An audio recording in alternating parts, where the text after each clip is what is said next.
Cinema पर आप सभी दर्शकों का एक बार फिर से स्वागत है और मैं हूं आपके साथ प्रीति चंद्र। आज हम आपको मिलाने जा रहे हैं कैसे ही बिजनेस टाइकून से जो सहारनपुर में लकड़ी के नंबर 1 कारीगरी के एक्सपोर्टर्स के नाम से जाने जाते हैं और साथ ही साथ आईआईए इंडस्ट्रीज एसोसिएशन के लीडर के नाम से भी जाने जाते हैं और समाज सेवा में शहर का एक बड़ा नाम है। जी हाँ, हम बात कर रहे हैं मिस्टर रामजी सुनेजा की। सबसे पहले तो आपका बहुत बहुत स्वागत हमारे चैनल पर, आपने इतना कीमती वक्त हमें दिया। मेरा सबसे पहला प्रश्न आपसे यही रहेगा, आपने इस काम की शुरुआत कब की और कहां से आपको प्रेरणा मिली? जहाँ तक प्रश्न है मेरे काम की शुरुआत की, काम तो मैं सन 1970 में पहली फैक्ट्री लगाई थी। मेरी फैक्ट्री थी उस समय एग्रीकल्चर इम्प्लीमेंट्स की। जिस तरह की रिक्वायरमेंट थी उस तरह के काम जो है मेरी नेचर में था कि काम बदलता रहा हूँ। जैसी जैसी रिक्वायरमेंट आई वैसी वैसी काम बदलते रहे। लेकिन काम के साथ साथ मेरी प्रायोरिटी जो रहती थी वो सोशल एक्टिविटी की रहती थी। और सोशल एक्टिविटी भी आप इस रूप में लें कि मेरी प्रायोरिटी ये रहती थी कि जो हमारा इंफ्रास्ट्रक्चर है, जो हमारे बाई लॉज हैं, जो अवेलेबिलिटी ऑफ इंडस्ट्रीज़ के लिए है, क्या वो सफिशिएंट है कि हम औद्योगिक जो क्षेत्र में तरक्की कर पाएंगे। क्योंकि पूरे विश्व के अंदर WTO वर्ल्ड ट्रेड ऑर्गेनाइजेशन की इन्वेंट्री 2000 सन से पहले हो चुकी थी। वर्ल्ड ट्रेड ऑर्गेनाइजेशन ये कहता है कि पूरा विश्व एक ही माना जाए और हमारे देश का माल दूसरे देश में जाए, दूसरे देश का माल हमारे देश में आए। ऐसी परिस्थितियों में अगर किसी देश के अंदर विशिष्ट रूप से उद्योगों या व्यापार को सहायता दी जाएगी और किसी देश में रेस्ट्रिक्ट किया जाएगा तो जिस देश में इंफ्रास्ट्रक्चर ठीक नहीं है वह देश तरक्की नहीं कर पाएगा। बड़े खेद का विषय है कि मैं जब आईआईए इंडियन इंडस्ट्रीज एसोसिएशन से पहले इसका नाम था NAYE, national alliance of young entrepreneur, तो it was not self explanatory, therefore we switch over to IIA. IIA जो थे यूपी की संस्था थी और यूपी की संस्था के अंदर यूपी से ही बात की जाती थी। मैं आपको पूरे विश्वास के साथ कह सकता हूँ कि अगर प्रदेश के अंदर आईआईए ना होती तो उद्योग का परिदृश्य बहुत नीचा होता। उसका कारण बड़ा स्पष्ट है कि जो हमारे प्रदेश के अंदर जो भी राजनीतिक दल रहे, चाहे वो कोई भी रहे हों, उनकी प्रायोरिटी कभी उद्योगों को बढ़ावा देने की नहीं रही। कभी लॉज ऐसे नहीं बने, कई बाई लॉज ऐसे नहीं बने, रूल ऐसे नहीं बने कि हमारे देश में, हमारे प्रदेश में तरक्की हो सके।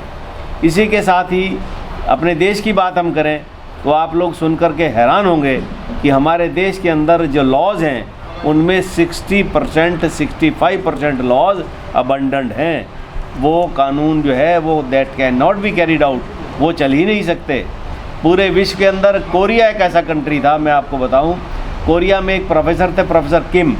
प्रोफेसर किम ने अपने देश में राजनीतिक लोगों को साथ लेकर के ये प्रयास किया कि पूरे देश के लॉज एक ही दिन में समाप्त कर दिए जाएं और जिन लॉज की आवश्यकता है उन लॉज को स्टार्ट किया जाए। और ऐसा हुआ। अब 8 दिन लगे या 15 दिन लगे, पूरे देश के जो है कोरिया में लॉज ख़त्म किए गए और फिर उनमें चुन चुन के जिन जिन लॉज की आवश्यकता थी उन लॉज के स्पेशलिस्ट वो बैठे और उन लॉज को लिया गया और उसी हिसाब से देश ने पूरे विश्व में तरक्की की।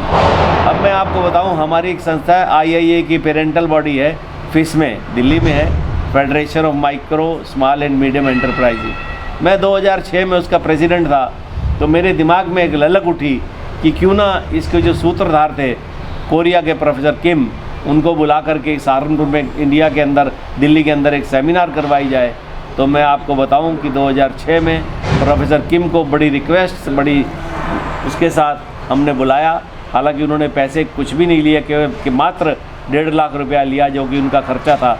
और वो दिल्ली में आए हमारे ऑफिस में, फिसमे में। और उस समय प्रोफेसर अहलूवालिया हुआ करते थे। अहलूवालिया साहब ने वो मीटिंग अटेंड करी और उन्होंने इस बात को माना कि हाँ, जो लॉज हैं वो अबंडेंट हैं, लॉज को ख़त्म करना, नए लॉज लाना और उद्योग के हित में कार्य करना, ये हमारी आवश्यकता है। लेकिन उसके पश्चात भी राजनीतिक परिदृश्य ऐसे नहीं रहे कि हमारे देश में उद्योग की या एक्सपोर्ट की या निर्यात को प्राथमिकता दी जाती। प्राथमिकता अब भी राजनीति को है, व्यापार को, उद्योग को अब भी जो है प्राथमिकता नहीं है। कम प्राथमिकता कह सकते हैं। प्राथमिकता का मतलब ये होता है कि जो स्टेक होल्डर्स हैं, जैसे कि हम हैं, हम अगर उद्योग चलाते हैं तो जो भी सिस्टम बने, जो भी लॉज बने, जो की बात कही जाए वो हमसे एक बार वार्ता की जाए, उसके पश्चात उसको इम्प्लीमेंट किया जाए। यहाँ क्या होता है कि पहले चीज़ सामने आ जाती है, जब वो फ्लोर पर आती है तो वो उसके लिए तैयार नहीं होते, ना वो ऐसे लॉज होते हैं जो कि ठीक से कार्यरत हो सकें। जैसे पूरे विश्व के अंदर आप लेबर लॉज को ले लें तो लेबर लॉज जो है व्यापार उद्योग के हिसाब से ओरिएंटेड है, जबकि हमारे इंडिया के अंदर हमारा कानून कुछ कहता है और एक्चुअल जो स्थिति है कुछ अलग है। उसी की वजह से जो हमारे देश के अंदर, प्रदेश के अंदर जो है, जो हमारी जो गति है वो गति जो है वो धीमी पड़ जाती है। यहाँ तक प्रश्न है, मैं आपको बताऊं कि इंडस्ट्री के साथ साथ मैं 90% क्या 95% सोशल लाइफ मैंने रखी है। मैं उद्योग में बहुत बार नुकसान खाया है। अभी आपने एक वर्ड यूज़ करा कि मैं ट्राइकॉन या उद्योग नंबर 1 पे हैंडीक्राफ्ट में हूँ, ऐसा नहीं है। आप ये तो कह सकते हैं कि हैंडीक्राफ्ट को सहायता देने के रूप में तो मैं श्रेणी प्राप्त कर सकता हूँ, लेकिन जहाँ तक एक्सपोर्ट का प्रश्न है, एक्सपोर्ट में हमारे एक सहारनपुर हैंडीक्राफ्ट डेवलपमेंट सेंटर का सहारनपुर में निर्माण किया गया है, प्रयास किया गया है। हमारा प्रयास ये है कि जब विश्व में से कोई भी व्यक्ति यहाँ पर माल लेना चाहे, यहाँ से सामान लेना चाहे, तो उसको गुणवत्ता के आधार पर एक सही रेट पर सामान मिले, न कि हमारे आपस में कंपटीशन करके हमसे रेट कम करके माल ले। और उससे क्या होता है कि अंततोगत्वा माल जो है थोड़ा निम्न श्रेणी का जाएगा, उससे पूरे प्रदेश के अंदर, पूरे देश के अंदर, पूरे विश्व के अंदर कंपनी का नाम ऐसा ऐसा नीचे जाता है। और जब गुणवत्ता का सामान जाएगा तो आपका स्थान जो है वो ऐसा ऐसा बढ़ना प्रारंभ हो जाता है। आपको बता दूं कि जब से इस उत्तर प्रदेश के अंदर हैंडीक्राफ्ट का काम शुरू हुआ, पूरे इंडिया के अंदर शुरू हुआ, तो हैंडीक्राफ्ट का काम, वुडन हैंडीक्राफ्ट का काम सहारनपुर में नंबर 1 पे था, है और आशा है कि और बढ़ेगा। जिस प्रकार की मैं आपको बताऊं कि सहारनपुर के अंदर एक ट्वाइन नाम की फैक्ट्री थी। वो ट्वाइन नाम की फैक्ट्री सुशांत मित्रा ही थे, वो चलाते थे। वो पूरे विश्व के अंदर एक ही फैक्ट्री इतनी बड़ी फैक्ट्री साबित हुई कि वो पूरे विश्व के अंदर उसका नाम प्राप्त किया उन्होंने। और वो टॉयज़ बनाते थे, उनका नाम भी था टॉय इन। तो वो अपने आप में चली। इसके पश्चात अंतराल में वो जैसे जैसे और आइटमें आई या विश्व ने करवट ली, तो उन्हें ये शहर छोड़कर अन्यत्र किसी और शहर में जाना पड़ा, साथ ही वो कार्य भी बंद हो गया। लेकिन जो सहारनपुर के अंदर हैंडीक्राफ्ट का काम है वह बढ़ता रहा, घटता रहा, बढ़ता रहा, घटता रहा। उसका मात्र कारण ये था कि ये ऑर्गेनाइज्ड वे में कभी किसी ने चलाने की प्रयास नहीं किया। सहारनपुर के अंदर जब से ही मैंने कदम रखा, तो मैं आपको पूरे उसके साथ कहना चाहता हूँ कि मैंने पहले दिन ये प्रयास किया कि हम मिल करके बात करें, मिल करके बैठें, मिल करके काम करें, मिल करके तरक्की करें। तो वो चीज़ जो है अब फलीभूत होने जा रही है। मैंने आपको बताया सहारनपुर में 300 बीघे में एक सहारनपुर हैंडीक्राफ्ट डेवलपमेंट सेंटर के नाम से सेक्शन 25 की कंपनी बनाई गई है, जिसमें हम 8-10 लोग डायरेक्टर हैं। और सहारनपुर के जितने भी मैन्युफैक्चरर एक्सपोर्टर्स हैं लगभग सभी उसमें सम्मिलित हैं और एक प्रयास कर रहे हैं कि हम इस काम को जितना इस समय है उससे 10 गुना लेकर जाएं। और ये पॉसिबल है, कोई भी चीज़ इम्पॉसिबल नहीं है। अगर आपकी सोच, आपका इरादा नेक है तो ये हो ही नहीं सकता कि वह काम ना हो। आज उत्तर प्रदेश सरकार ने इसको, कंपनी को सपोर्ट भी किया है।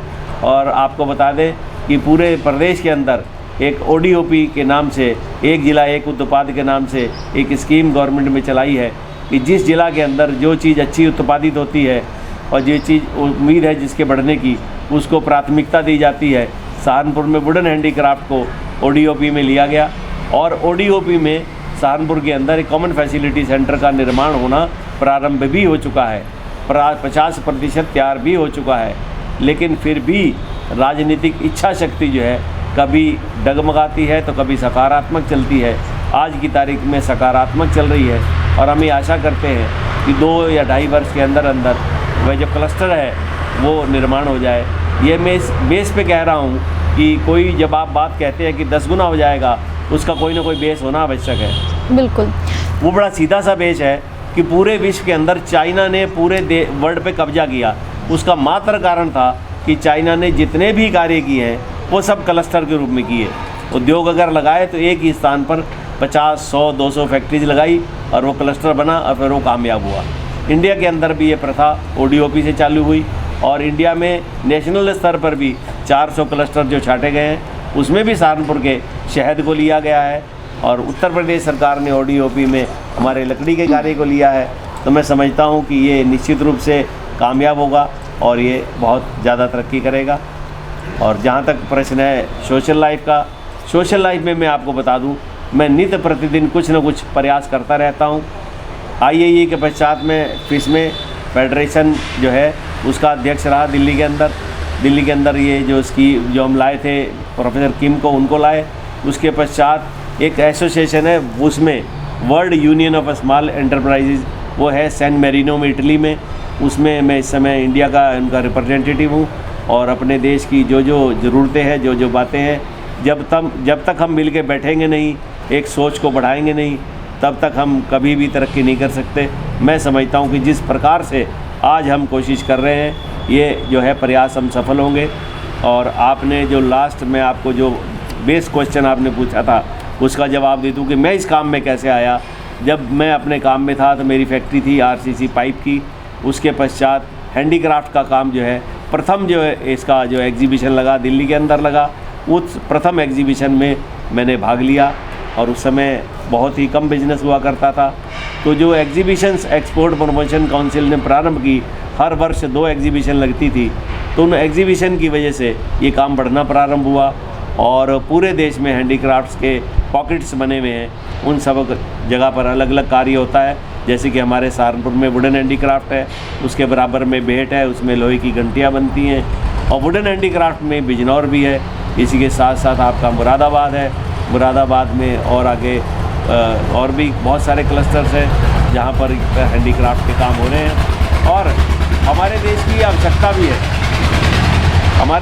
आवश्यकता भी है कि हैंडीक्राफ्ट के काम को बढ़ावा दिया जाए, जिसमें कि आपको बताया कि 70% जो है वो मैन पावर है और मैन पावर इंडिया की कंज्यूम हो, ये बहुत ज़्यादा ज़रूरी है, जिसको मात्र यही एक काम है जिसको कर पा रहा है।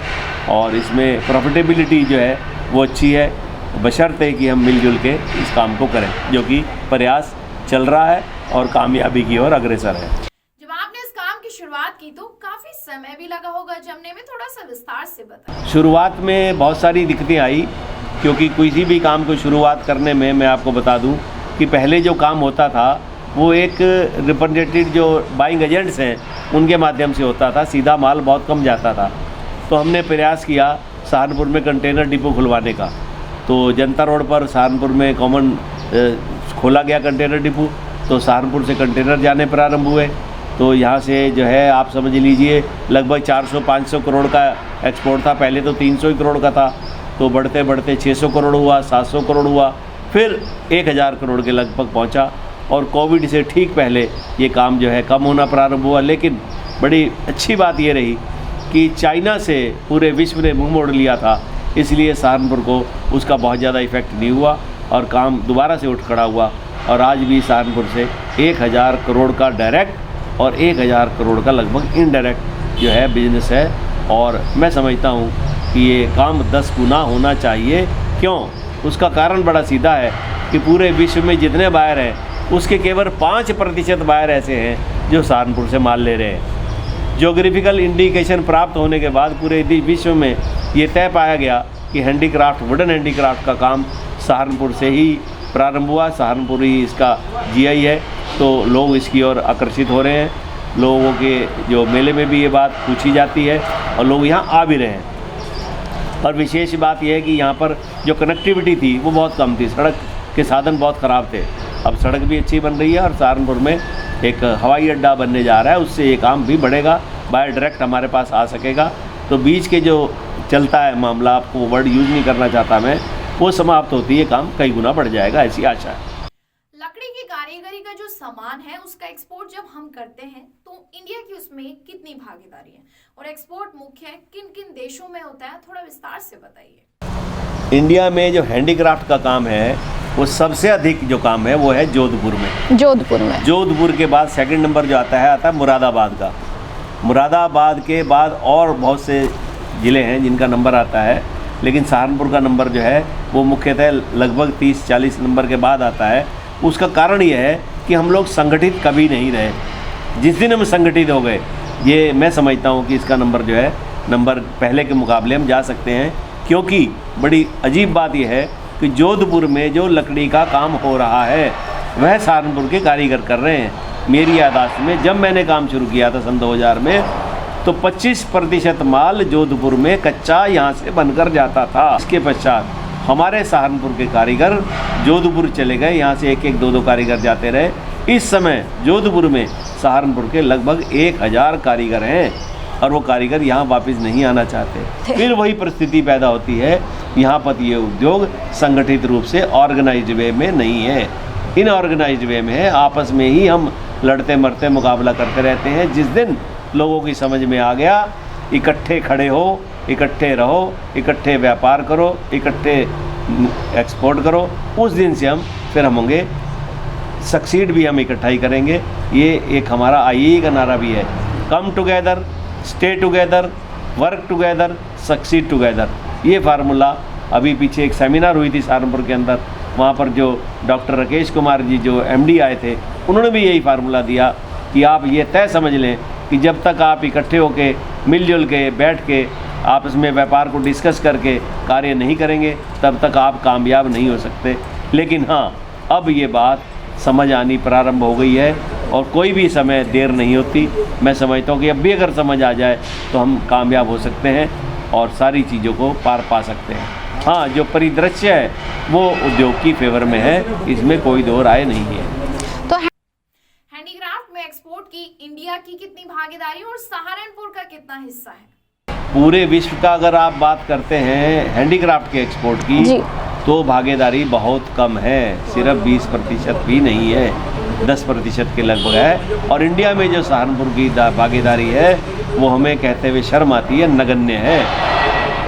और पूरे जो और भी आइटम है, मुरादाबाद है, उसकी 4000-5000 करोड़ का एक्सपोर्ट है। आपका जोधपुर है, उसका इससे भी अधिक है, जयपुर का उससे भी अधिक है, और मद्रास का उससे भी अधिक है। ये पॉकेट एक नहीं 50 पॉकेट है हैंडीक्राफ्ट की, जिनमें हैंडीक्राफ्ट का काम हो रहा है। तो सहारनपुर में अपना स्थान तो प्राप्त किया है, नंबर में तो किया है, विख्याति तो प्राप्त की है, लेकिन धनोपार्जन जो है वो दूसरे देशों के, दूसरे शहरों के मुकाबले में कम है, जिसके और बढ़ने की आशंका, अंदेशा और आशा है। अगर बात करें सबसे बेहतर लकड़ी की, कौन सी मानी जाती है जिसके प्रोडक्ट ज्यादा समय तक चलते हैं और सुरक्षित भी रहते हैं? बेसिकली ये जो क्वेश्चन है इसका बड़ा विचित्र आंसर है। आपने कहा कि कौन सी लकड़ी, लकड़ी तो सबसे अच्छी शीशम ही है, सागवान भी है, मैंगो भी है, कीकर भी है, जामुन भी है। लकड़ी तो बहुत प्रकार की है। प्रश्न ये है कि हम जब किसी चीज़ को बनाएं और हमने ऐसी लकड़ी में बना दिया जो बहुत अच्छी है, वो इतनी महंगी हो गई कि वो बिक ही नहीं पाई, तो उसका जो औचित्य जो है वो समाप्त हो जाता है। प्रश्न ये है कि प्रोलॉन्ग कितना करेगी। कोई भी लकड़ी अगर उसको सीजनड और ट्रीटेड कर दिया जाए तो वो 100 वर्ष तक भी ख़राब नहीं होती। इसलिए इस चीज़ की कोई बहुत ज़्यादा परेशान होने की या सोचने की आवश्यकता नहीं है लकड़ी कौन सी हो। जबकि आज के परिदृश्य में जो लकड़ी है उसके साथ साथ MDF जो है, जो मीडियम डेंसिटी फाइबर वुड जो है, उसका प्रयोग बहुत अधिक होने लगा और लकड़ी के साथ साथ 50% तक वो आ गए। तो लेकिन सवाल ये है कि हम जो प्रोडक्ट बनाएं that has to be saleable, उसके लिए हमें लकड़ी जो है आजकल मैंगो की, MDF और जामुन की लकड़ी काफ़ी इस्तेमाल हो रही है। लकड़ी जो है सारी अच्छी हैं। सागवान जो है वो अपना उसका कलर है, लेकिन अब वो बात ख़त्म हो चुकी। अब पूरे विश्व के अंदर लकड़ी का ओरिजिनल कलर सिर्फ 5% डिमांड है, बाकी सब आपको डिफरेंट कलर चाहिए। अभी मैंने आपको दिखाया कि मल्टी कलर ज़्यादा पसंद होता है, अलग अलग देश का अलग अलग कलर है। और जो जितना भी प्रोडक्ट हम बनाते हैं उसका 35% तो एंटीक है। एंटीक जो है उसमें पहले लकड़ी को बर्न किया जाता है। जैसे ही आपने लकड़ी को बर्न कर दिया तो उसका जो अपना ओरिजिनल कलर है वो समाप्त हो गया। उसके बाद उसको आपने पॉलिश कर दिया या उसको कलर कर दिया। तो इस प्रकार से लकड़ी की जो अंदर जो विशिष्टता है वो विशिष्टता यही है कि उसके अंदर कीड़ा नहीं लगना चाहिए, वो रैप नहीं होनी चाहिए।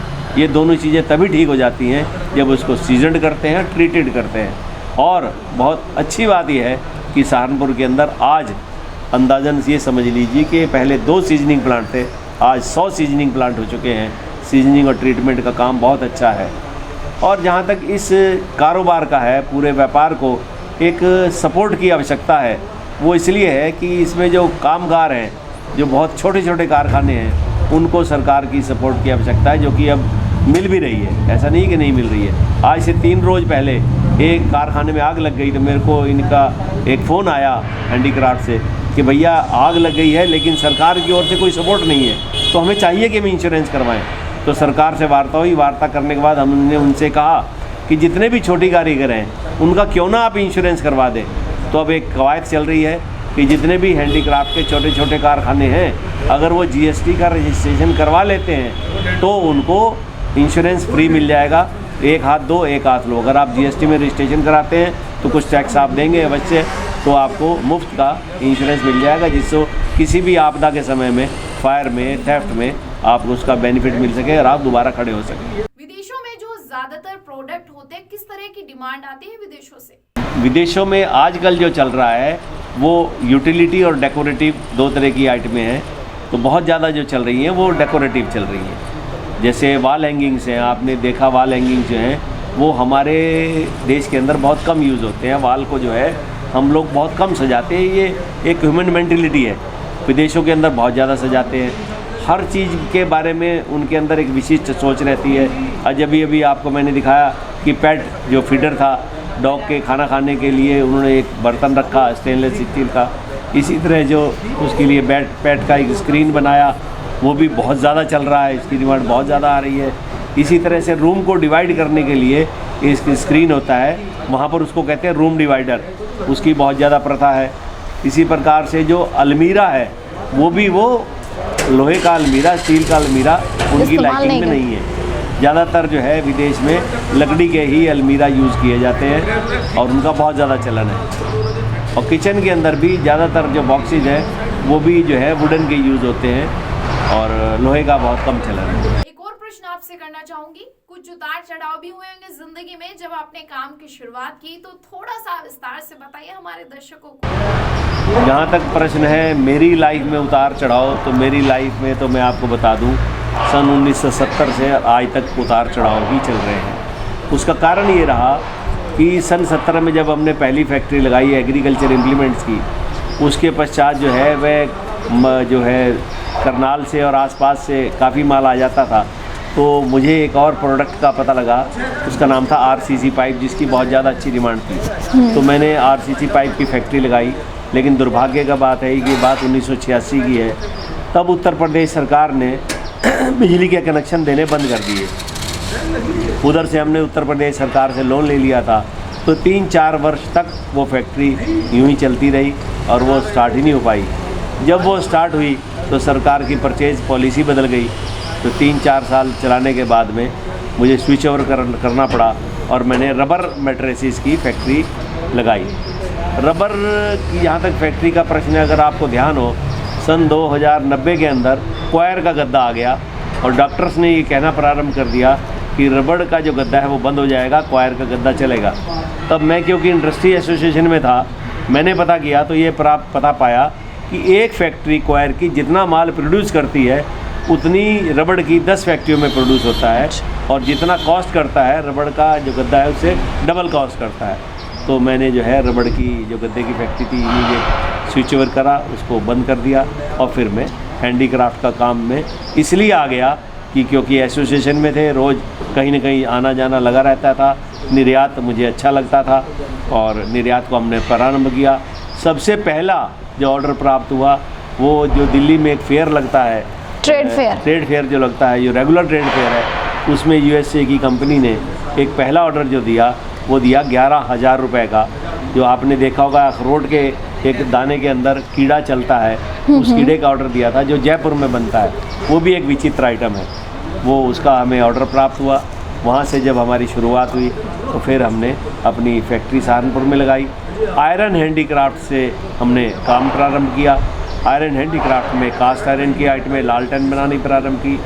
आयरन हैंडीक्राफ्ट का काम पेट में बहुत अच्छा है और लगभग 30-40 कारखाने पेट में हैं जो आयरन हैंडीक्राफ्ट का काम करते हैं। उसी के साथ ही being in Saharanpur, being in touch with the persons of Saharanpur, हमने आयरन एंड वुडन हैंडीक्राफ्ट को साथ में मिलजुल के प्रारंभ किया।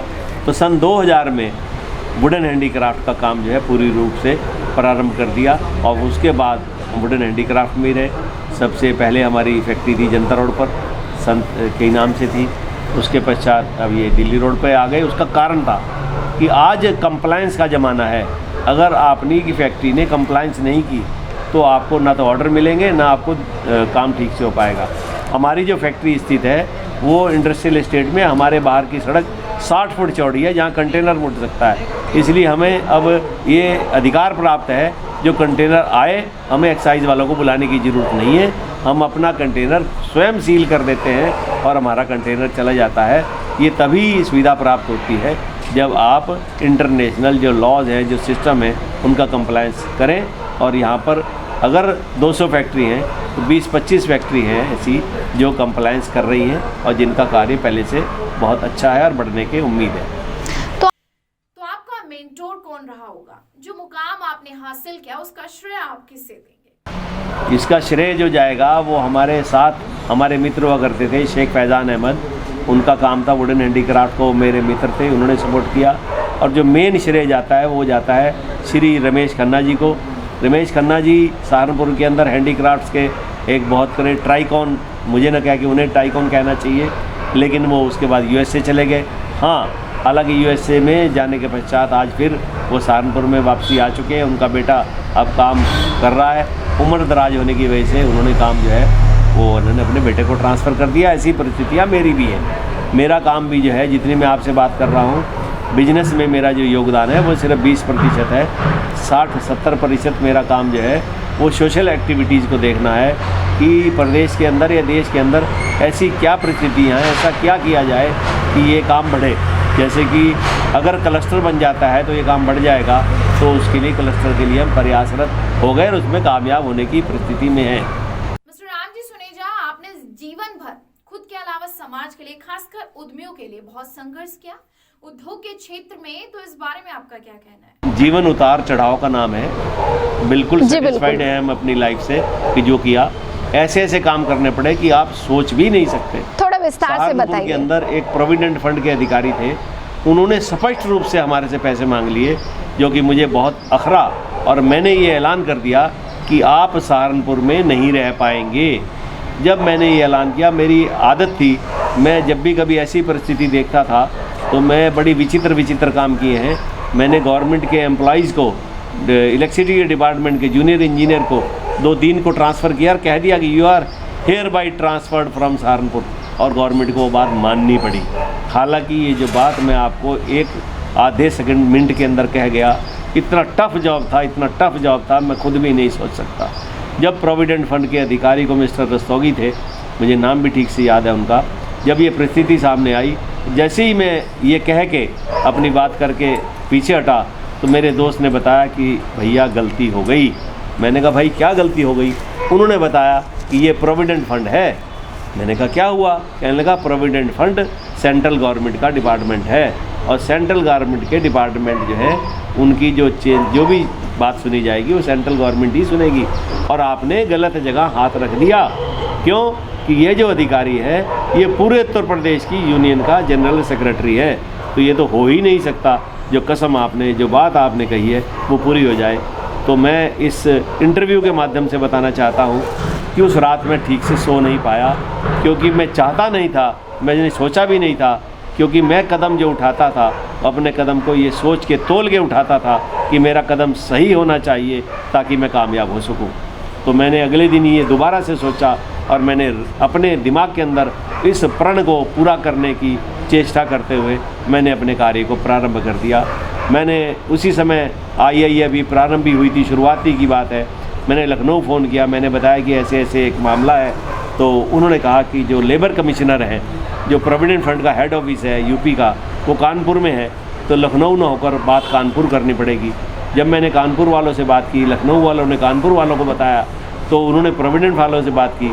तो अगले दिन जब मैंने वार्ता की तो उन्होंने मेरी मजाक उड़ाई और ये कहा, मिस्टर सुनेजा आपने बड़ी गलती कर दी, हमारी प्रोविडेंट फंड में बात हुई है कि आपने तो बहुत उल्टे सीधे बयान दे दिए और वो अखबारों में छप गया और विभाग जो है आपके बहुत ज़्यादा विरुद्ध है, और ये भी हो सकता है कि आपकी FIR लॉन्च हो जाए।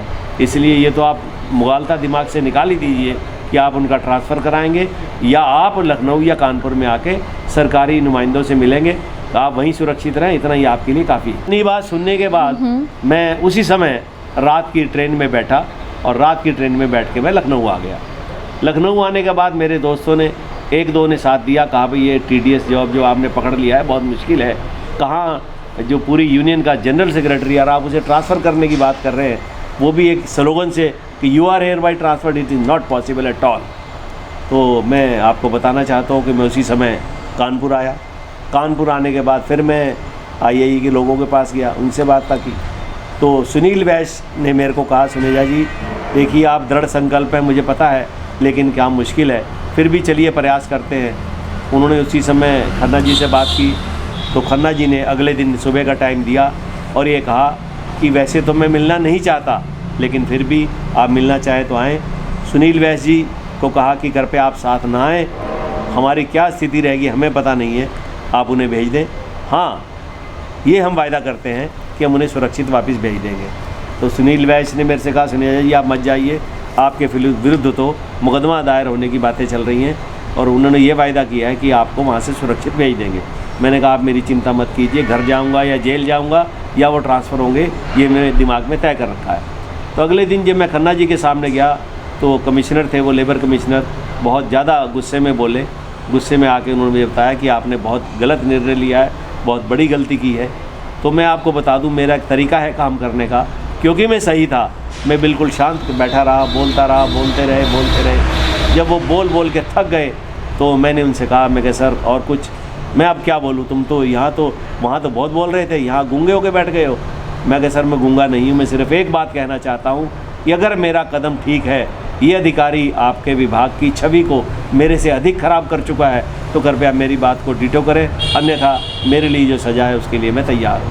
उद्योग के क्षेत्र में लगातार जो युवा आ रहे हैं उनके लिए आप क्या संदेश देना चाहेंगे? नए जो युवा आ रहे हैं उनके लिए तो एक ही संदेश है कि आजकल एक बहुत बड़ी बीमारी है बच्चों में कि वो पहले 10वीं करेंगे, फिर 12वीं करेंगे, फिर 14वीं करेंगे, फिर 16वीं करेंगे, फिर काम के बारे में सोचेंगे, जबकि परिदृश्य बिल्कुल बदल चुका है।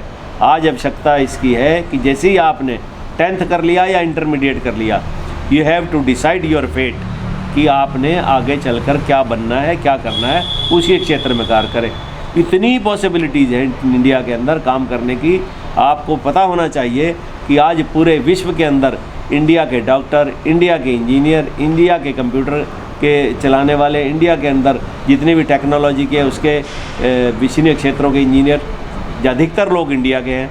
अगर वो सारे लोग मिल करके इंडिया के बारे में सोचें, इंडिया के विषय में काम करें, तो ये देश आज जिस स्थान पर हमारे जो है माननीय मोदी जी ने पहुंचा दिया है, उससे आगे हो सकता है। मैं एक और बात कहना चाहूँगा, एक बहुत बड़ी विसंगति है हमारी राजनीति के अंदर।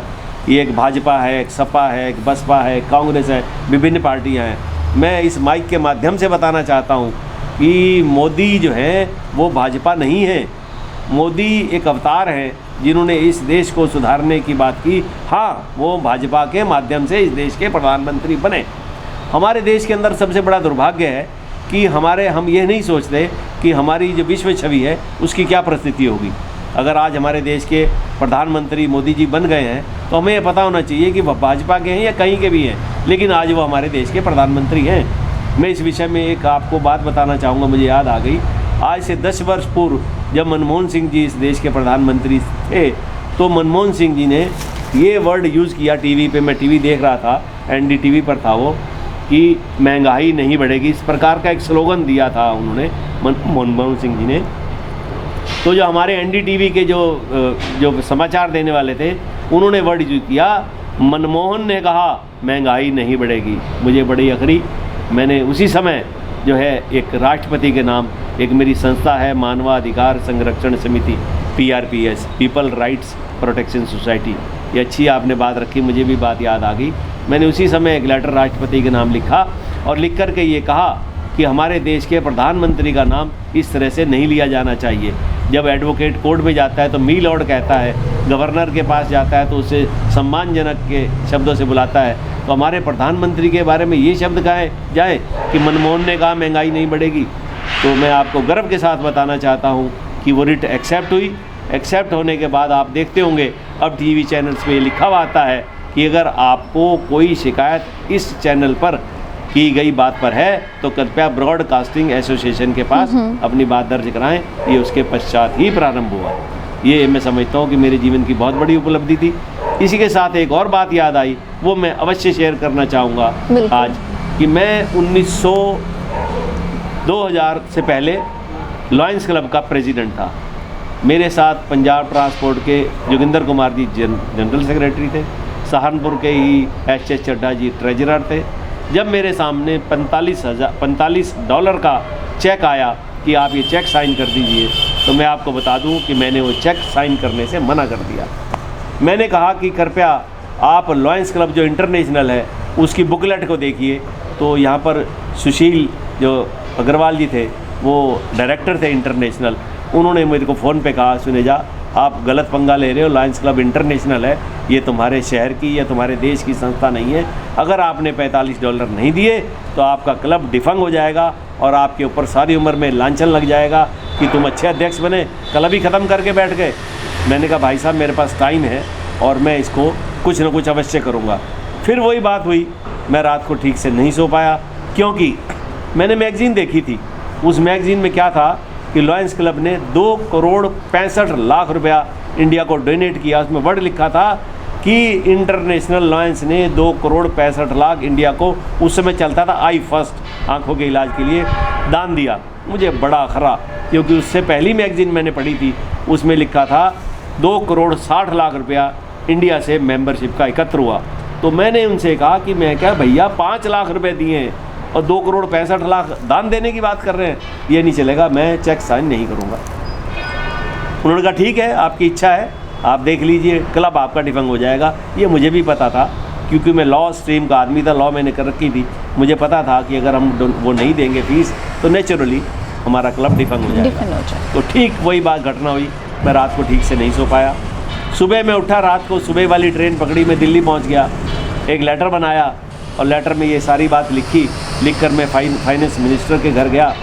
फाइनेंस मिनिस्टर उस समय घर पर नहीं थे और डिप्टी फाइनेंस मिनिस्टर, मुझे अब भी याद है, मिस्टर दास थे, दास जो थे उनके पास में गया। जा कर के उनके घर पे मैं सुबह 9:45 तक मैं पहुंच भी गया था, दोनों से निर्भरत होकर। जब मैं उनके यहाँ पहुंचा तो मैंने उनसे बात कही तो उन्होंने मुझे कहा कि मंत्री जी तो नहीं मिल पाएंगे। हाँ, ये बात तुम्हारी समझ आ रही है, ये बहुत गलत है जो क्लब वाले ऐसा कर रहे हैं, तो एक मेहरबानी आप कर दो, अगली मेहरबानी हम करेंगे। मैंने कहा साहब मेरे से आप क्या अपेक्षा करते हैं? उन्होंने कहा आप एक काम कीजिए, आप लॉयंस क्लब के साथ में अब पेन से इसमें रोटरी भी जोड़ दीजिए।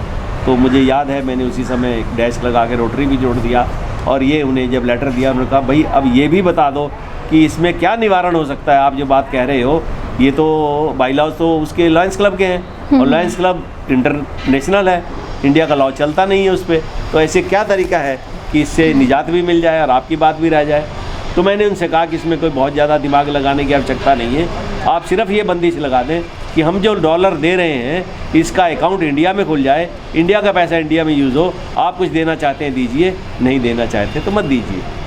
तो मैं आपको गर्व के साथ बताना चाहता हूँ कि ठीक 15 दिन बाद, उन दिनों मोबाइल नहीं हुआ करते थे, मैंने जब उनसे बात की तो उन्होंने मेरे से कहा कि मंत्री जी ने ये कर दिया है। और ठीक 2 महीने बाद लॉयंस क्लब का जो अकाउंट था वो बॉम्बे में खुला, रोटरी का अकाउंट जो था बॉम्बे में खुला और उसके बाद सारा पैसा इंडिया का इंडिया में रहा और वो हमारे इस्तेमाल में आता रहा। एक घटना मैं और शेयर करना चाहूँगा जिससे मेरे साथ मेरी जो तरक्की थी वो रुकी और मैं उल्टी ओर चला, वो था एमनेस्टी इंटरनेशनल इंग्लैंड। मेरी संस्था थी पीपल राइट्स प्रोटेक्शन सोसाइटी, मानवाधिकार संरक्षण समिति। एमनेस्टी इंटरनेशनल के साथ मेरा बहुत अच्छा डायलॉग था, मेरी वार्ता भी होती थी, मेरे को लेटर भी प्राप्त होते थे। यहाँ तक कि उन्होंने इंडिया में 2 संस्थाएं छांटी, उनमें उन्होंने मुझे भी छांट लिया था। मेरे को एक डेलीगेशन कश्मीर में जाना था, जो कश्मीर में परिस्थितियाँ चल रही थी उनको देखने के लिए, तो मैं उसके भी लिए भी छांट लिया गया था। परंतु 9 सितंबर 2002, मुझे डेट भी याद है, हिंदुस्तान टाइम्स के अंदर एक अखबार में छपा, Jammu and Kashmir should have been the part of Pakistan. अगर ऐसा होता तो ये ह्यूमन वायलेशन जो हुआ है, जो चल रहा है, ये ना होता। मुझे वो बात बहुत अखरी। LK अडवाणी जी उन दिनों होम मिनिस्टर थे।